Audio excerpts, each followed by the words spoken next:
जिहाद एक कड़वी सच्चाई है और जिहाद अनेक तरीके के होते हैं। लैंड जिहाद भी है, लब जिहाद भी है और ऐसे कई प्रकार के जिहाद होते हैं।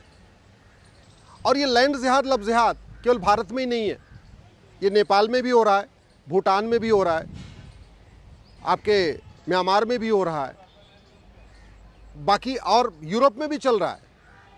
हम जहाँ इसको लब जिहाद कहते हैं, अमेरिका, यूरोप में, ब्रिटेन में इसको ग्रूमिंग गैंग कहते हैं। ग्रूमिंग, वहाँ छोटी छोटी बच्चियों के साथ दोस्ती करना, सोशल मीडिया के माध्यम से दोस्ती करना, उसके बाद उनके साथ शारीरिक संबंध बनाना, और ये भारत में भी चल रहा है। भारत का ऐसा कोई ज़िला नहीं है जहाँ लब जिहाद की घटनाएं नहीं आ रही। अब तो कोर्ट भी मान चुका है, भारत की अलग अलग कोर्ट समय समय पे कह चुकी है कि हाँ लब जिहाद हो रहा है, अखबारों में खबरें आ रही हैं। तो सवाल ये है, लब जिहाद रुकेगा कैसे? लब जिहाद की पहचान कैसे होगी? लब जिहाद रोकने के लिए सबसे पहले भारत में नार्को पॉलीग्राफ ब्रेन मैपिंग कानून बनाना पड़ेगा, क्योंकि लब जिहाद हो रहा है लेकिन फिर भी तथाकथित सोशलिस्ट सेकुलर लिबरल जो जमात है, ये जो सोशलिस्ट सेकुलर लिबरल पाखंडी नेता, अभिनेता, लेखक, बुद्धिजीवी, पत्रकार, कलमकार हैं, ये मानते ही नहीं कि लब जिहाद होता है। वो तभी मानेंगे जब 2-4 लब जिहादियों का लाइव वीडियो आएगा।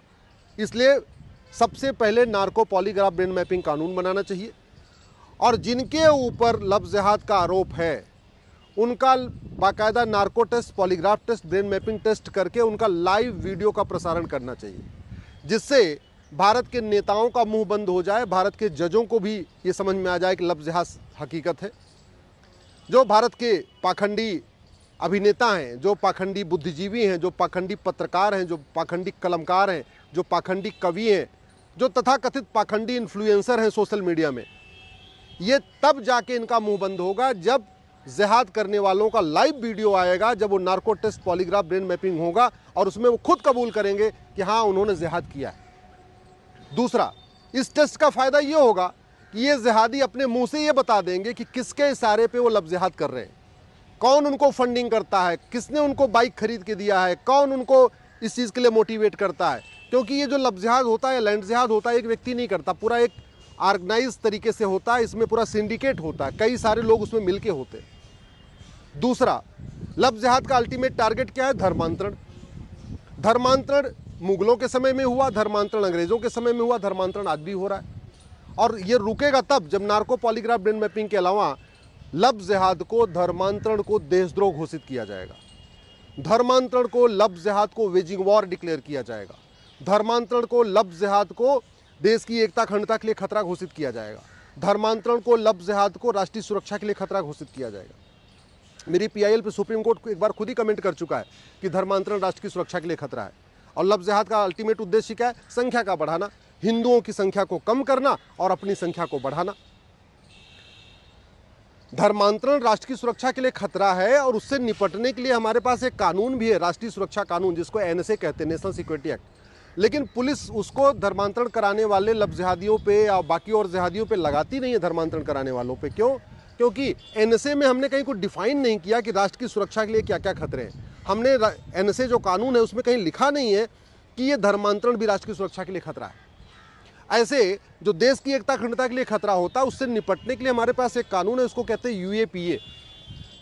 लेकिन धर्मांतरण कराने वाले लब जिहादियों पे UAPA नहीं लगाया जा रहा है, क्योंकि जो कानून है UAPA, उसमें हमने कहीं ये नहीं लिखा है कि देश की एकता अखंडता के लिए क्या क्या खतरा है। धर्मांतरण भी देश की एकता अखंडता के लिए खतरा है, ये उस कानून में कहीं लिखा नहीं, तो पुलिस उसको UAPA लगाती नहीं।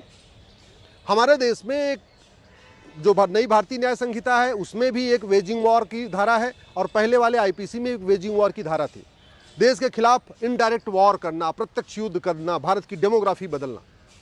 लब जिहाद का या ये अपना लैंड जिहाद का या धर्मांतरण का मूल उद्देश्य क्या है? यहाँ की डेमोग्राफी बदलना। और बहुत सक्सेसफुली डेमोग्राफी बदल भी हो चुकी है। 9 राज्यों की डेमोग्राफी बदल चुकी है, 800 जिलों में से 200 जिलों की डेमोग्राफी बदल चुकी है, 6000 तहसीलों में से 1500 तहसीलों की डेमोग्राफी बदल चुकी है। लेकिन लब जिहाद करने वालों पे, लैंड जिहाद करने वालों पे, धर्मांतरण कराने वालों पे वेजिंग वॉर का सेक्शन लगता नहीं है। क्यों? क्योंकि वेजिंग वॉर जहाँ है सेक्शन, उसमें हमने ये नहीं डिफाइन किया है कि वेजिंग वॉर क्या क्या है।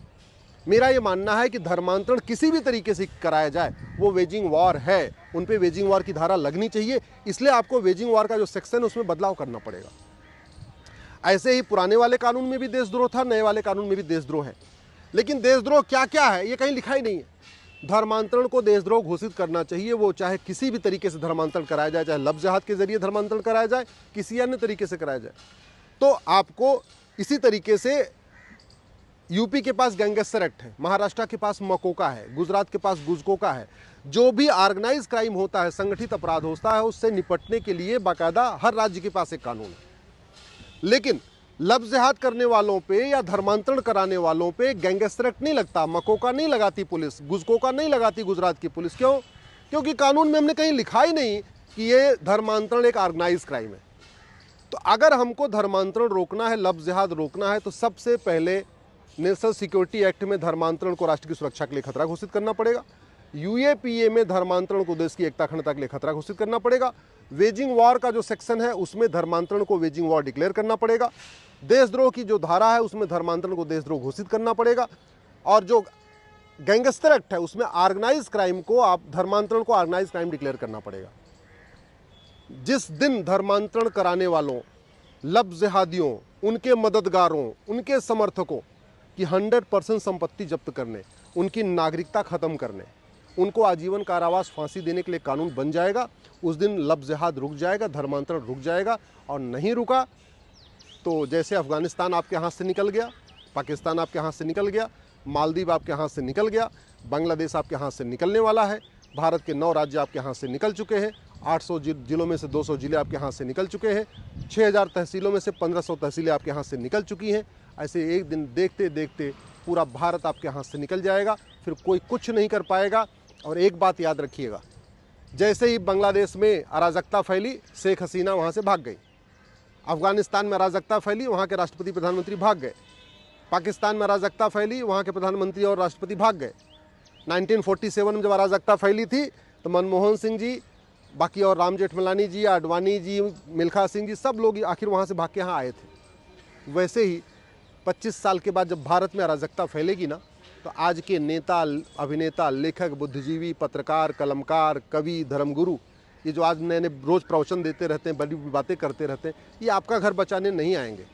ये नेता, अभिनेता, लेखक, बुद्धिजीवी, पत्रकार, कलमकार अपना घर बचा लेंगे, यही बहुत बड़ी बात है। वो अपना घर बचाएंगे, आपका घर बचाने नहीं आएंगे।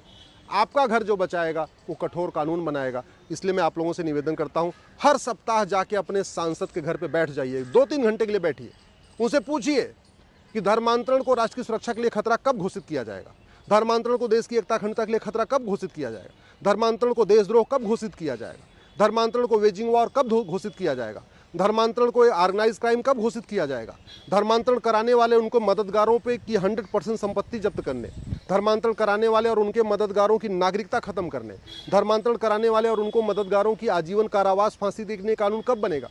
तरीका यही है, आपको हर सप्ताह अपने अपने सांसद का घेराव करना पड़ेगा, उनको पकड़ना पड़ेगा। दल गुलामी छोड़ दीजिए, सांसदों को पकड़िए, विधायकों को पकड़िए, कानून बनवाने की मांग करिए। और नहीं तो जैसे जो पाकिस्तान में हुआ, जो अफ़गानिस्तान में हुआ, जो मालदीव में हुआ, जो बांग्लादेश में हो रहा है, यही आपके यहाँ भी होगा। ये कश्मीर में हो चुका है, मणिपुर में हो चुका है, भारत के कई राज्यों में हो चुका है। जो बचे हुए हैं कम से कम वो बच जाएं। वो तभी बचेगा जब कठोर कानून बनेगा। और एक बात याद रखिएगा, विकास करने से शांति नहीं आती है, विकास करने से देश सुरक्षित नहीं होता।